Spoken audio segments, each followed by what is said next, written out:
Welcome back, Watchbangers, to another video on the channel. My name is Andre here at Berlin Time, and it's been quite a while.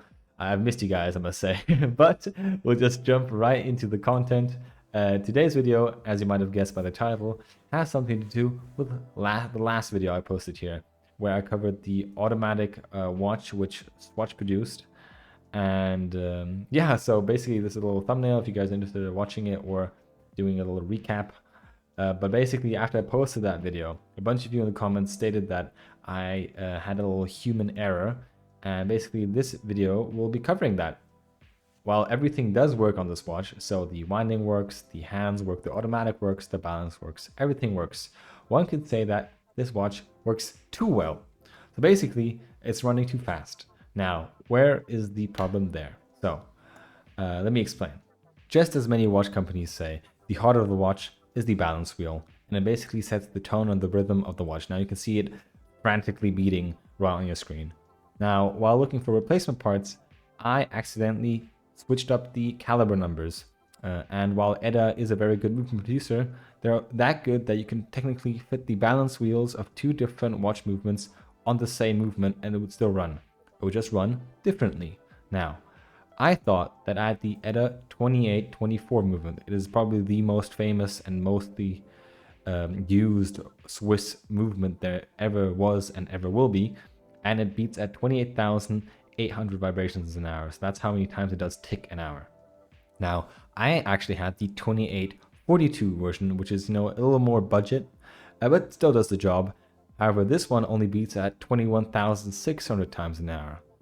And the difference here is that the 28,800 one is 1.33 times faster than the one I actually had. So I built in the balance wheel from the better version or the faster version into the slower beating one.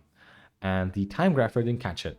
I only noticed it because you guys commented it. And while I was wearing the watch, I periodically looked down to tell the time. And I was like, yo, this is way too fast. What's going on? And I put it on the time grapher again. It didn't work. And then some of you guys started commenting. I was like, oh, damn, I did a mistake. So what did I do? I basically took apart the whole watch. Obviously, I'm not going to put you through the 30 minutes or so which it took to clean this watch. There was a little spoiler for an upcoming video there. I'm not sure if you caught it, but if you do, good on you. And I basically reassembled, cleaned, and lubricated the whole watch. Obviously, also putting in the right balance wheel this time after sourcing it, and I did the old school test of manually testing the time. So basically, I have my stopwatch on my phone on the right and the actual watch on the left, and once the seconds hand is going to hit the 30-second mark, I will press start on the stopwatch, and then we can see how much time would technically elapse in a minute and compare it to the time on the stopwatch. So here we go.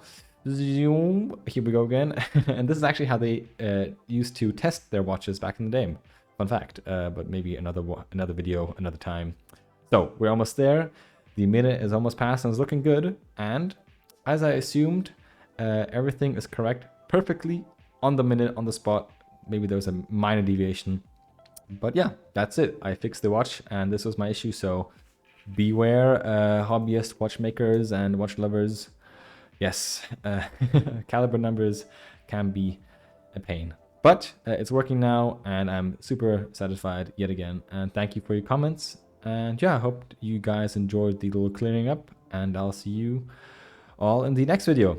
Stick around, stay safe, watch bangers. Bye bye.